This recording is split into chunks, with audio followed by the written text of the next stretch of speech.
दर्शकों, आप सभी को बहुत बहुत धन्यवाद। श्री कृष्ण जन्माष्टमी की हार्दिक शुभकामनाएं। ये जन्माष्टमी का त्यौहार कैसे मनाया जाता है? भादों के महीने में अंधेरी रात में ठीक 12 बजे भगवान श्री कृष्ण ने मथुरा में कंस की जेल में अवतार लिया और उसी समय रात्रि में ही भगवान के आदेश के अनुसार ही गोकुल में नंद बाबा के यहाँ इनको भेज दिया गया और सवेरे जब पता चला तो उनका उत्सव मनाया गया। इसलिए भगवान के जन्म के लिए सब संशय में पड़ जाते हैं। अष्टमी को मनाएं, नवमी को मनाएं, तो भगवान के तो जन्मदिन दोनों ही दिन हैं।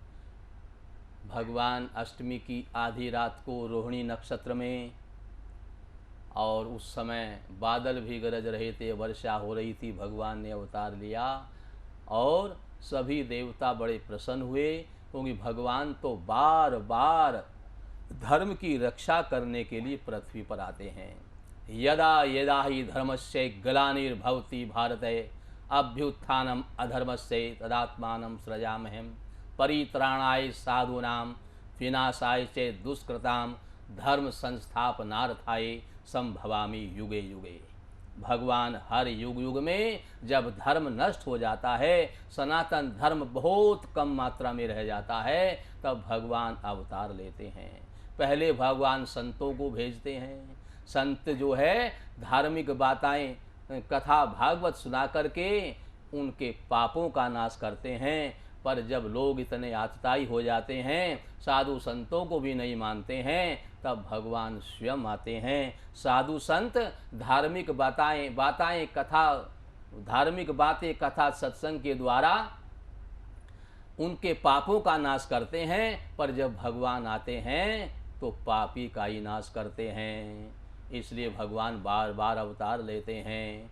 इसलिए श्री कृष्ण जन्माष्टमी हमें मनानी चाहिए। भगवान के जन्म का उत्सव मनाना चाहिए। भगवान के जन्म का उत्सव मनाने से हमेशा आपके जीवन में उत्सव ही उत्सव रहेंगे, यानी आप हमेशा आनंद में मग्न रहेंगे, आनंदित रहेंगे। इसलिए समय समय पर भगवान का उत्सव मनाना चाहिए। भगवान का उत्सव मनाने के लिए 24 घंटे उन्हीं के नाम का संकीर्तन करते रहें, उसका दूर दूर तक प्रचार करें, सभी भक्तों को साथ में जोड़ें, जिससे सब उत्सव में आकर के सबको उसका आनंद मिले और सब सुखी हो जाएं। इसलिए भगवान के उत्सव में सबको सम्मिलित कर लेना चाहिए। दिन भर भगवान का नाम संकीर्तन करते रहें और रात्रि में भगवान की कथा श्रवण करें, इनके जन्म की कथा को श्रवण करें, और उसके बाद रात्रि में भगवान को स्नान करा करके धूप दीप नैवेद्य फूल आदि से स्नान कराएं, पंचामृत से स्नान कराएं, फिर पंचामृत सबको बांटें, भगवान के प्रसाद में 56 भोग लगाएं, जितनी आपकी शक्ति है उतने से भगवान का पूजन करें। और फिर रात्रि में ठीक 12 बजे आप जो है अपना व्रत खोलें, यानी फलाहार करने वाले फलाहार करें, और जो फलाहार से बात ना बने तो भोजन करके भी भगवान का व्रत आप खोल सकते हैं। दिन भर पूजा पाठ में लगे रहना चाहिए, क्योंकि भगवान की पूजा तो रात दिन होती है। श्वास श्वास में राम जप वृथा श्वास न खोए। एक एक श्वास में परमात्मा के नाम का स्मरण रखना चाहिए। इसलिए सब लोग बड़े आनंद में मग्न होकर के सभी भक्तों को इकट्ठा करके भगवान की चर्चा करें, उनकी लीला कथाओं को सुनें, सभी उत्सव में सम्मिलित होकर के धूमधाम से भगवान के उत्सव को मनाया जाए। और जितने भक्त हैं जो दूर पड़ गए हैं, उनको भी सत्संग के माध्यम से उसमें जोड़ करके उनको भी उत्साह से इसमें शामिल करें, जिससे सबको भगवान के जन्मदिन का जो लाभ है, उसको मनाने का जो लाभ है, जीवन में जो खुशियां मिलती हैं, वो सबको मिल जाएं। इसलिए सबके लिए हमें उसको इकट्ठा करना है, सबके साथ भगवान के जन्मदिन को मनाना है, और भगवान के उत्सव में अपनी शक्ति के अनुसार खूब फूल माला आदि से भगवान का पूजन करना चाहिए।